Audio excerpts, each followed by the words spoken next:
Noong 1946 nadiskubre ang mga sinaunang kasulatan na tuluyang nakapagbago sa pagtingin ng mga tao tungkol sa ating kasaysayan. Nang matagpuan ng Book of Enoch na kasama sa tinaguriang Dead Sea Scrolls, malinaw na ito ay kasama sa mga banal na kasulatan sa mga nagdaang henerasyon.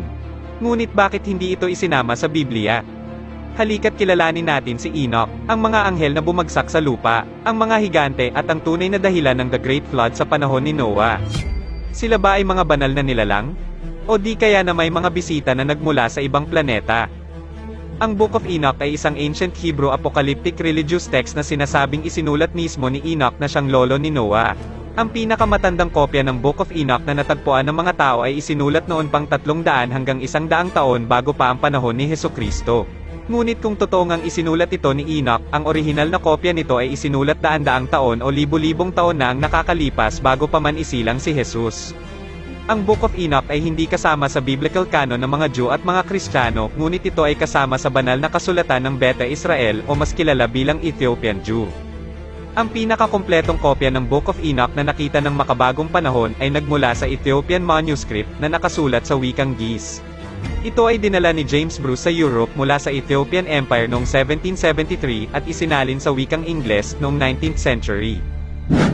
Mayroong 3 libro na sinasabing isinulat ni Enoch. Ito ay ang Enoch 1, Enoch 2, at ang Enoch 3. Ang First Book of Enoch, o mas kilala bilang The Book of Enoch, ay ang pagtutuunan natin ng pansin. Ito ay binubuo ng 5 seksyon.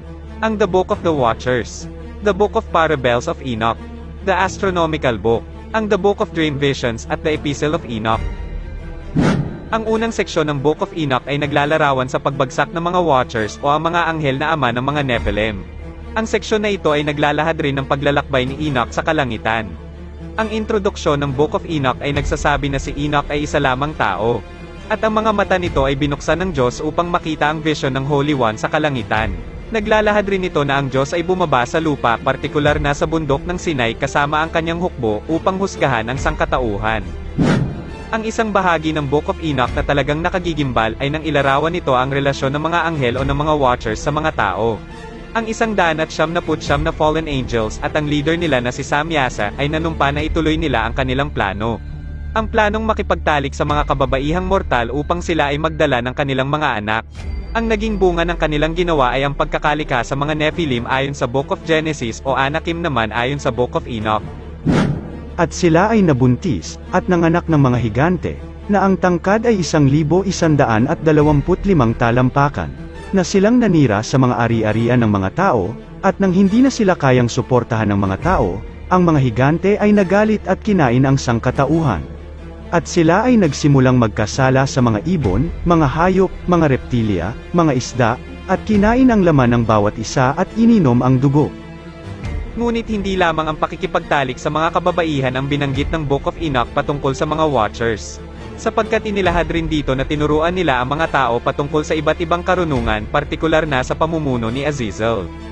Tinuruan ni Azazel ang mga tao sa paggawa ng mga espada, kutsilyo, panangga, at mga metal sa mundo at papano ito ginagawang kagamitan. Mga porcelas, ornamento, ang gamit ng elementong antimony, pagpapaganda ng mga pilikmata, at iba't ibang mga mamahaling bato, at iba't ibang mga pangkulay. At nagkaroon ng kawalan ng Diyos. Nagkaroon ng pagtatalik. Sila ay nawala sa tamang landas at kinain ng kasamaan sa lahat ng paraan. Itinuro naman ni Samyasa ang pangkukulam at pagputol sa mga ugat. Itinuro ni Armarust ang paggamot sa kulam. Itinuro ni Berakiel ang astrolohiya. Itinuro ni Kokabiel ang mga konstelasyon. Itinuro ni Chasakiel ang karunungan sa mga ulap. Itinuro ni Arakel ang mga signos ng mundo. Itinuro ni Samsiel ang mga signos ng araw, at itinuro naman ni Sariel ang ruta ng buwan. Ang mga anghel na sila Michael, Uriel, Raphael, at Gabriel ay umapela sa Diyos na husgahan ang sangkatauhan at ang mga fallen angels. At ipinadala ng Diyos si Uriel upang balaan si Noah tungkol sa paparating na delubyo. Inutusan ng Diyos si Raphael na ikulong si Azazel upang ito ay parusahan sa panahon ng paghuhukom. Si Gabriel ang inatasan ng Diyos upang tapusin ang mga Nephilim. Si Michael naman ang naatasan upang hulihin si Samyasa at ang mga fallen angels na sumunod sa kanya. At sila ay ikulong ng 70 taon, hanggang sa dumating ang paghuhukom. Sa mga araw na yon ay ihuhulog sila sa kailaliman ng apoy magpakailanman. At sino mang maparusahan ay ikukulong na kasama sila, hanggang sa katapusan ng mga henerasyon. Ang Book of Parables ng The Book of Enoch ay tumatalakay sa final judgment at eschatology o ang ultimate destiny ng mga tao. Ang bahaging ito ay gumagamit ng ekspresyon na Son of Man na siyang pangunahing karakter sa katapusan ng mundo. Tinatawag rin siya bilang Righteous One, Chosen One, at Messiah. Ang pinakaunang paggamit ng salitang Son of Man o Anak ng Tao bilang titulo sa mga kasulatan ng mga Jew ay matatagpuan sa First Book of Enoch.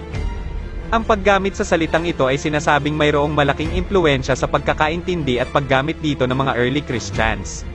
Ang astronomical book ay naglalaman ng mga kaalaman patungkol sa paggalaw ng mga bagay sa kalawakan at ng firmament na itinuro ni Uriel kay Enoch nang sila ay maglakbay sa langit. Ang bahaging ito ng Book of Enoch ay naglalaman din ng deskripsyon ng solar calendar na ginagamit noon ng sekta Sedetsky. Ang isang taon dito ay binubuo ng 364 days. Bawat season ay mayroong 3 buwan o 90 days, at isang ekstrang araw para sa katapusan ng pangatlong buwan. Dahil dito, ang isang taon ay binubuo ng eksaktong 52 linggo. At bawat araw ay sumasapit sa kaparehong araw ng isang linggo. Ang bawat taon at season ay laging nagsisimula sa araw ng Miyerkules, na siyang pang-4 na araw ng paglikha sa Book of Genesis. Ang Book of Dream Visions ay naglalaman ng isang pangitain ng kasaysayan ng Israel hanggang sa tinaguriang Maccabean Revolt. Ang pangalawang pangitain sa librong ito ay gumagamit ng mga hayop upang irepresenta ang mga tao at tao upang irepresenta naman ang mga fallen angels.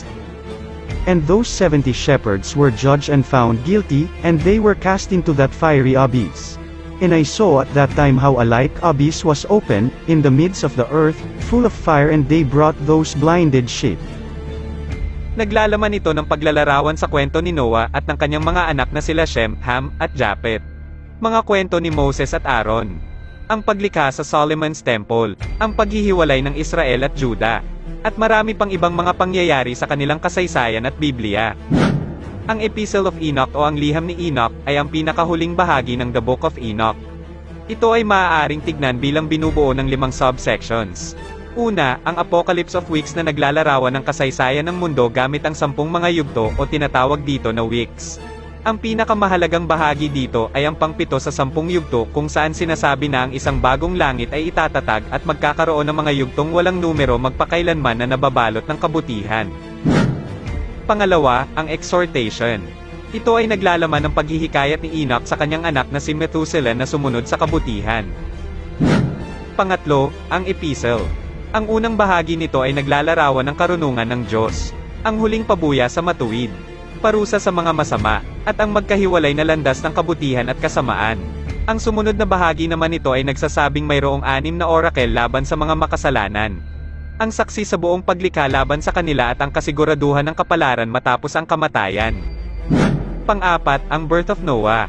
Dito binanggit ang patungkol sa delubyo at ang tungkol kay Noah na ipinanganak na mayroong itsura ng isang anghel. Ang pang-5 at panghuling bahagi ng Epistle of Enoch ay nagbigay tuon naman sa henerasyon ng liwanag laban sa makasalanan na ang kapalaran ay sa kadiliman.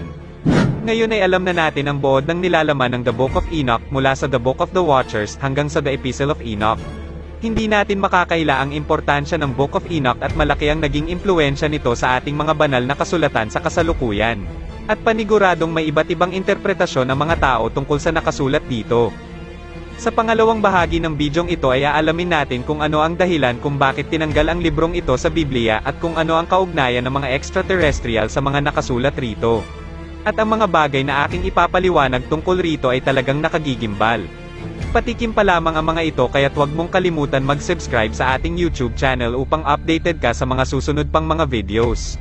Huwag mo rin kalimutan mag-follow sa page na Extraordinaryo at paki-share na rin ang mga videos. Maraming salamat sa inyong suporta mga kaibigan.